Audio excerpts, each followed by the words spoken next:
Friends, बात करती हूँ यूपीपीसीएस मेंस के सिलेबस के रिगार्डिंग। आज मैं डिस्कस करने वाली हूँ पेपर 6। तो आप प्लीज देख लीजिए, कॉपी पेन लेके बैठ जाइए क्योंकि बहुत इंपॉर्टेंट होने वाला है ये वीडियो। और स्पेशली कहाँ कहाँ से, क्योंकि ये ऐसा एक पेपर है, 6 पेपर को अगर आप ठीक से देखेंगे, गौर से देखेंगे, तो ये पेपर ऐसा है जहाँ से हर जितने टॉपिक है सब इंपॉर्टेंट लगते हैं। लेकिन सारे इंपॉर्टेंट हो भी सकते हैं, लेकिन हर जगह से क्वेश्चन तो आ नहीं सकते। इसलिए जरूरी है कि उन टॉपिक्स को पिक करें, सेलेक्ट करें और वहां से हम क्वेश्चन आंसर तैयार करें जहां से पॉसिबिलिटी सबसे ज्यादा हो। तो सबसे पहले देखते हैं कि ये यूपी स्पेशल से ये जितने हैं, और स्पेशली ये इकोनॉमी का सेक्शन है। तो यहाँ से बहुत इंपॉर्टेंट है जो जो चीजें मैंने प्रीवियस वीडियोज में बताया है आपको, कि 3-4 चीजें मैं जो लास्ट में फिर से रिपीट करूंगी इस वीडियो के एंड में, तो आप वहां से जरूर देख लेंगे कि क्या क्या मेन स्ट्रेटेजी होनी चाहिए।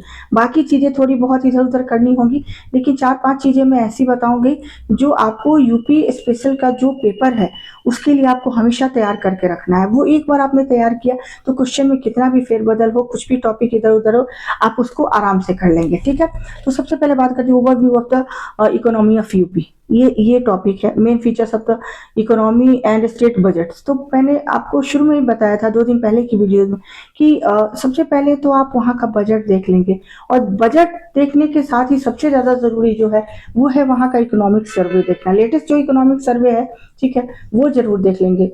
अभी 24-25 का होगा इकोनॉमिक सर्वे, वो जरूर देख लेंगे।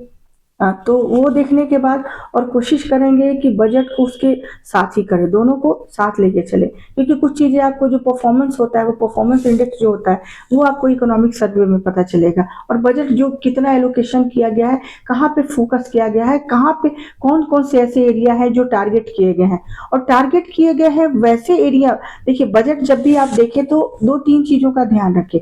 सबसे पहले तो जब भी बजट को देखेंगे, आप एलोकेशन देखेंगे, एरिया वाइज जो एलोकेशन स्टेट गवर्नमेंट का दिया होता है, उससे ये पता चलता है कि कहाँ कहाँ ज्यादा चुनौतियां हैं। पहली बात ये होता है स्टेट गवर्नमेंट का फोकस किन किन एरियाज पे। और दूसरी बात ये होती है कि वो वैसे भी सेक्टर होते हैं जो इकोनॉमी में जिनका कंट्रीब्यूशन सबसे ज्यादा होता है, इसलिए उनको फोकस में रखा जाता है। तो 2 हमेशा ये लेके चलेंगे और उन टॉपिक्स को सबसे पहले आप तैयार करके रखेंगे हमेशा। तो बजट का यही होता है, फ्यूचरिस्टिक होता है हमेशा। गवर्नमेंट का ये फोकस होता है कि कौन कौन से ऐसे एरियाज हैं, कौन कौन से ऐसे क्षेत्र हैं जहाँ पे सबसे ज्यादा ध्यान देने की जरूरत है, या ये वो एरिया जो है वो काफी पिछड़ चुका है, ये भी एक रीजन होता है। ठीक है, तो ये आप जरूर देखेंगे बजट को। इंफ्रास्ट्रक्चर देखेंगे, इंफ्रास्ट्रक्चर तो हर जगह देखना जरूरी है, लेकिन इंफ्रास्ट्रक्चर थोड़ा बहुत ज्यादा इंपॉर्टेंट हालांकि नहीं है। फिजिकल रिसोर्सेज में बहुत सारी चीजें आ जाती हैं जो कि यहाँ से कोई डायरेक्ट क्वेश्चन आने की पॉसिबिलिटी नहीं है, क्योंकि रिसोर्सेज अगर देखते हैं फिजिकल में तो बहुत सारी चीजें, लैंड, ये सारी चीजें आ जाएगी, लेकिन सबसे ज्यादा लैंड, वाटर, लेकिन सबसे जो ज्यादा होता है वो मिनरल रिसोर्सेज होता है। अगर इस कॉन्टेक्स्ट में देखते हैं, जिसकी अवेलेबिलिटी यूपी में बहुत कम है, आपको केवल सदर्न ईस्ट पार्ट में है, वो भी कोल की, और थोड़ी गोल्ड की भी है, और थोड़े बहुत और सब सारी जो मेटल्स है, थोड़ी बहुत मेटल्स तो नहीं है, नॉन मेटल्स है, तो वहाँ की अवेलेबिलिटी है, लेकिन वो भी बहुत माइनर फॉर्म में है, इसलिए उनको हम कभी काउंट नहीं करते। तो यहाँ पे देखेंगे कि बहुत ज्यादा रिसोर्सेज पे क्वेश्चन नहीं आएगा।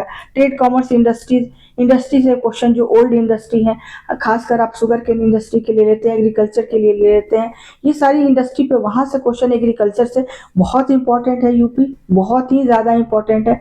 तो जब भी आप यूपी की इस उसकी पेपर की बात करते हैं तो हमेशा ध्यान रखेंगे कि वहां से एग्रीकल्चर पे एक बहुत ही बढ़िया कॉम्प्रिहेंसिव नोट्स आप बना के, जितना अच्छा हो सकता है, जितने डिटेल में हो सकता है, क्योंकि उस जो नोट्स बनाएंगे उसकी जरूरत आपको बहुत सारी जगहों पे पड़ने वाली है। ठीक है, तो उसको अच्छे से आप अभी से उसको प्रिपेयर करके बना लें। हालांकि मैं एक दिन और वीडियो बनाऊंगी कि कैसे कैसे आपको मटेरियल्स, हो सकता है लंबा हो सकता है वीडियो, वो आधे घंटे का हो सकता है, लेकिन आपको कौन कौन से ऐसे टॉपिक्स हैं जिन पे सबसे पहले आपको तैयार करके रखना है। ये नहीं मैं बताऊंगी कि हाँ किस पेपर से हैं, लेकिन वो मैं टॉपिक आपको जरूर बताऊंगी कि यहाँ यहाँ से आप टॉपिक तैयार कर ले, तो आपकी तैयारी एक, आप मान के चल सकते हैं वो टॉपिक कवर करने के बाद आपकी 40% मेंस की प्रिपरेशन कंप्लीट हो जाएगी। उसके बाद 60% की जो बात होती है, उसके बाद बहुत सारी चीजें को हम करंट अफेयर्स जोड़ेंगे, बहुत सारी चीजों को लेंगे। तो वो आप एक बार वीडियो में अभी अपलोड करने वाली हूँ, प्रोबेबली मैं कल कर दूंगी। ठीक है, वैसे तो अभी यूपी पीसीएस में काफी टाइम है, लेकिन मैं कोशिश करूंगी कि कल वो वीडियो अपलोड कर दूं।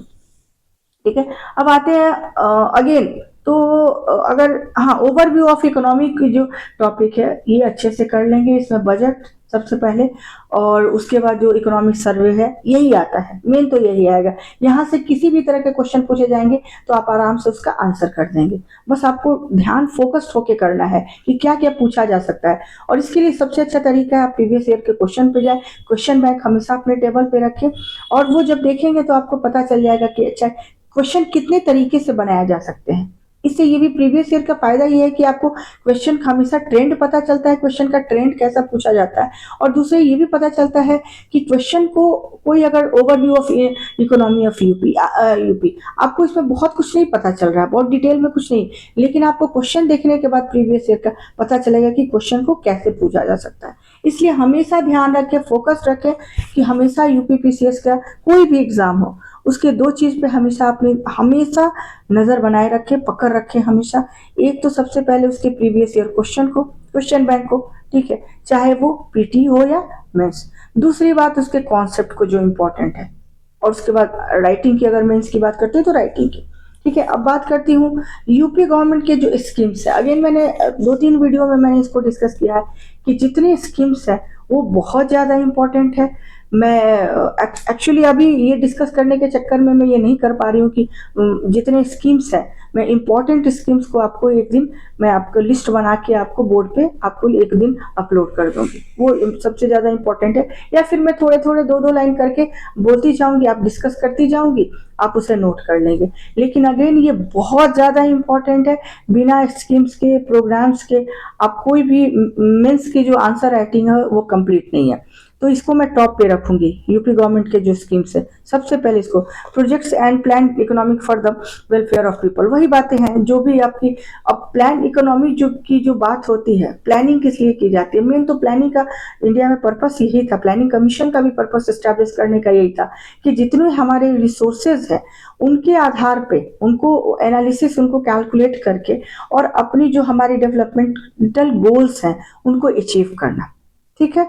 प्लानिंग का मेन यही है, एक स्ट्रेटेजी है। प्लानिंग इज बेसिकली एक स्ट्रेटेजी है कि जितने हमारे लिमिटेड रिसोर्सेज हैं उनको ध्यान में रख के एक टाइम फ्रेम के अंतर्गत हम जिन चीज़ों को चाहते हैं, जिन चीज़ों में हम डेवलपमेंट चाहते हैं, वहाँ पे उन गोल को अचीव करना, यही प्लानिंग होती है जो अब नीति आयोग करती है। 1 जनवरी 2015 के बाद से नीति आयोग ने प्लानिंग कमीशन का जो स्थान था वो ले लिया, और अब ये नीति आयोग करती है। नीति आयोग का कार्य करने के तरीके थोड़े अलग है, डिफरेंट है। डेल्टा रैंकिंग जारी करना, बहुत सारी रैंकिंग जारी करती है, क्योंकि 2015 से 2030 तक एसडीजी गोल्स आ गए, जिससे नीति आयोग जो है बेसिकली उससे जुड़ी हुई है। तो जो भी उसके रिगार्डिंग भी डेल्टा रैंकिंग या फिर एसडीजी की रैंकिंग होती है वो नीति आयोग अब जारी करती है, ठीक है।